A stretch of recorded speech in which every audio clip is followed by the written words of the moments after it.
अक्सर आपके बड़े बूढ़ों ने आपसे कहा होगा, ये संसार दुखों का मूल है और ईश्वर भक्ति उस दोस्त से दूर जाने का मार्ग है। किंतु सोचिए, यदि ये संसार दुखों का सागर होता तो क्या नियति आपको यहाँ जन्म लेने देती? क्या ईश्वर यहाँ पर अवतार लेते? जब समस्याओं पर हमारा वश नहीं चलता, हम आरोप लगाते हैं इस संसार पे, वहाँ के लोगों पे। सोचते हैं काश वो यहाँ पर आया ही नहीं होता। एक किसान बंजर धरती पर जाता है और अपने परिश्रम से उसे लहलहाते खेत में परिवर्तन करता है। एक दर्जी जिसके पास एक सामान्य सा वस्त्र आता है, अपने परिश्रम से उसे एक सुंदर वेश में परिवर्तित कर देता है। आप भी परिश्रम कीजिए। यह महत्वपूर्ण नहीं है कि आप किस संसार में आए, यह महत्वपूर्ण नहीं है कि आप यहाँ कैसे आए। यदि कुछ महत्वपूर्ण है तो वो है कि जब आप गए तब आप इस संसार को कैसा छोड़ के गए। तो ये सोच के जिए कि जो किसी के लिए नर्क है उसे किसी का स्वर्ग बनाकर निकलोगे तो आपका जीवन और आपका संसार दोनों धन्य हो जाएंगे। श्री कृष्ण कहते हैं, इंसान कितना भी परिश्रम कर ले या मन्नतें कर ले, समय से पहले किसी को कुछ नहीं मिलता।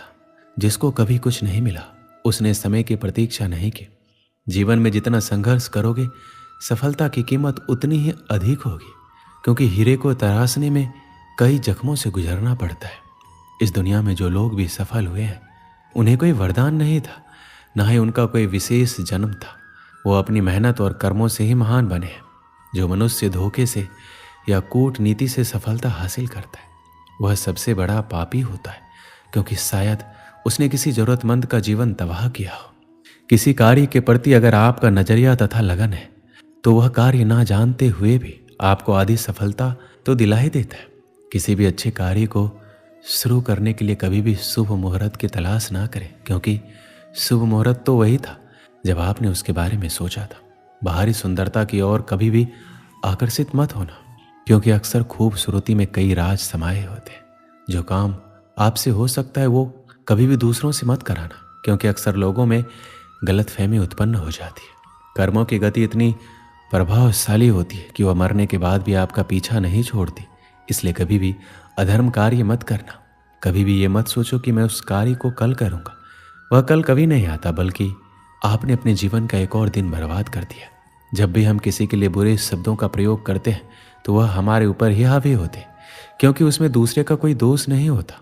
कभी भी किसी के प्रति इतनी आसक्ति ना रखो कि उसके बगैर आपका कार्य चल ना सके, क्योंकि दूसरा तो केवल एक माध्यम होता है, सफर तो उसे खुद ही तय करना होता है। आज के युग में कोई भी सच्चा प्रेम नहीं करता, वह अपने ही स्वार्थ के लिए उसे चुनता है और वक्त निकलते ही उसे छोड़ देता है। जबकि सच्चा प्रेमी तो वो है, वो बिना चाह के भी कभी आपका साथ नहीं छोड़ता। किसी भी व्यक्ति के पास इतना समय नहीं होता कि वह किसी की तारीफ कर सके, क्योंकि वह अपने बारे में अच्छा सुनने की इच्छा से दूसरे की तारीफ करता है। जब भी आपको लगे कि आप अकेले हैं तो किसी के सहारे के बजाय अपने अंदर बैठिए और उस सच्चे मित्र ईश्वर से पूछे, जो हर समय आपके हित के लिए ही सोचता है।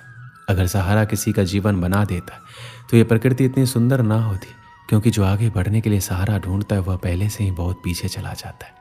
आलस्य मनुष्य का सबसे बड़ा शत्रु है। जिस शरीर में रहता है उसका नाश कर देता है। व्यायाम करने से हमारा शरीर और मन जिस प्रकार से स्वस्थ होते हैं, उसी प्रकार से नियमित ध्यान करने से मस्तिष्क और हृदय पवित्र होता है। आलसी व्यक्ति के अंदर कभी विद्या का वास नहीं होता, बल्कि कुरीति तथा कुभावना का विकास होता है। सत्य की हमेशा जिस प्रकार से जीत होती है, उसी प्रकार से परिश्रम की भी जीत होती है, भले ही उसमें थोड़ा समय अधिक लगता है। ज्ञान तो लगभग सभी के अंदर एक जैसा ही होता है, किंतु कुछ लोग उसको अपनी आदत बना देते हैं और कुछ लोग उसको अपनी सबसे बड़ी भूल बना देते हैं।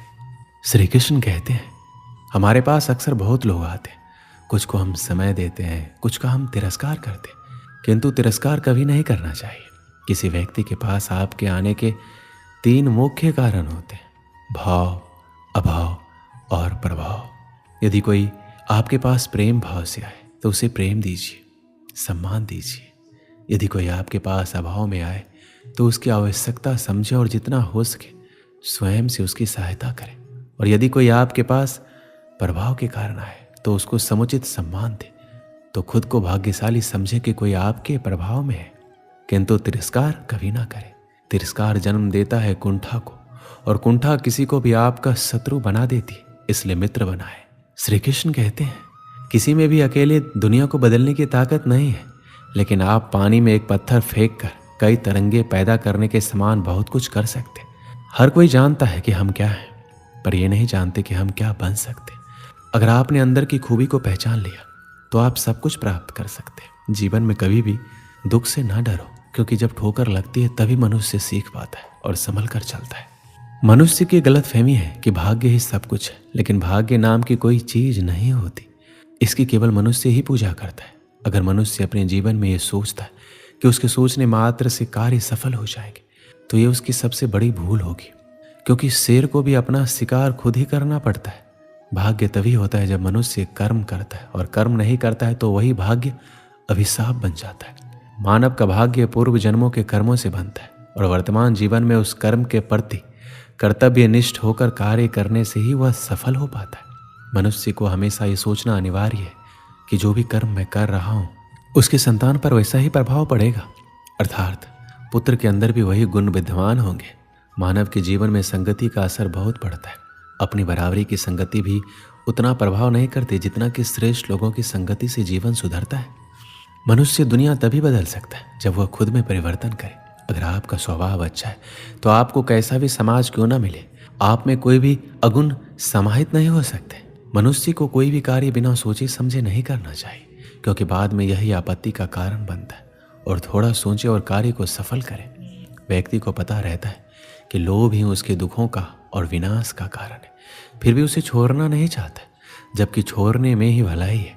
जीवन में याद रखना, कभी किसी कसमों का अग्रणी मत बनना, क्योंकि कार्य सिद्ध होने पर सबको शाबाशी मिलती है और बिगड़ने पर उसी व्यक्ति को क्षति पहुंचती है। ऐसा जन्म भी किसी किसी का होता है जो जीवन में कितना भी संकट क्यों ना आ जाए, वो कभी अपना धैर्य नहीं खोते, और वही व्यक्ति महान लोगों की श्रेणी में गिने जाते हैं। एक राज्य में श्याम नामक युवक रहता था। एक बार उसने राजा के किसी आदेश की अवहेलना कर दी। अपने आदेश की अवहेलना राजा को कतई गवारा नहीं था। जो भी उसके आदेश की अवहेलना करता दंड का पात्र बनता। श्याम को भी सैनिक बंदी बनाकर राजा के समक्ष ले गए। बाहरी दरबार में राजा ने उसे मृत्यु दंड सुनाया। अपने मृत्यु दंड पे श्याम बोले, महाराज, आपके द्वारा दिया गया मृत्यु दंड सिरोधार्य है, किंतु मृत्यु पूर्व मेरा आपसे एक निवेदन है, और वो ये है कि मुझे कुछ समय प्रदान किया जाए ताकि अंतिम बार मैं अपने परिवार से मिल सकूं। राजा ने एक सिरे से उसका यह निवेदन अस्वीकार कर दिया। तुम पर कैसे विश्वास किया जा सकता है? यहाँ से जाने के उपरांत तुम वापस नहीं लौटे तो तुम्हारा यह निवेदन स्वीकार योग्य नहीं है। राजा के ये कहते ही राज दरबार में उपस्थित प्रजा में से एक युवक सामने आया और बोला, महाराज, मेरा आपसे निवेदन है कि श्याम को उसके परिवार से मिलने जाने दिया जाए। उसके आते तक मुझे बंदी बनाकर रख लिया जाए। यदि वह वापस ना आए तो उसके स्थान पर मृत्युदंड दे दिया जाए। युवक की बात सुनकर राजा आश्चर्यचकित रह गया। पहली बार ऐसा कोई व्यक्ति सामने था जो किसी अन्य के लिए अपने प्राण देने पे तत्पर था। राजा ने पूछा, कौन हो युवक, और इसका स्थान क्यों लेना चाहते हो? महाराज, मेरा नाम कन्हैया है, मैं श्याम का मित्र हूँ। मुझे पूरा विश्वास है कि अपने परिवार से मिलकर ये वापस अवश्य आएगा। राजा ने सैनिकों को कन्हैया को बंदी बना लेने का आदेश दिया और श्याम को परिवार से मिलने की अनुमति दी। श्याम को 6 घंटे का समय दिया गया, जिसमें उसे अपने परिवार से मिलकर वापस आना था। श्याम घोड़े पर सवार होकर अपने परिवार से मिलने पहुंचा। सबने मिलकर तुरंत वापसी की राह पकड़ ली। वह समय व्यर्थ नहीं करना चाहता था। समय पर राजा के समक्ष ना पहुंचने पर उसके मित्र के प्राण संकट में पड़ सकते थे। तीव्र गति से घोड़ा दौड़ाते हुए राजमहल की ओर चला आ रहा था। एक स्थान पर वह घोड़े से गिर पड़ा और चोटिल हो गया। इधर निर्धारित 6 घंटे पूरे हो गए। श्याम राजमहल नहीं पहुंच पाए। इस स्थिति में कन्हैया को मृत्युदंड के लिए तैयार किया जाने लगा। अपने अंतिम समय में कन्हैया ने श्याम को स्मरण किया और आंखें बंद कर ली। वह प्रसन्न था कि वह अपने मित्र के काम आ सका, किंतु अंतिम क्षण में श्याम राजमहल पहुंच गया। वह राजा से बोला, देरी के लिए क्षमा महाराज, मैं घोड़े से गिरने के कारण चोटिल हो गया था।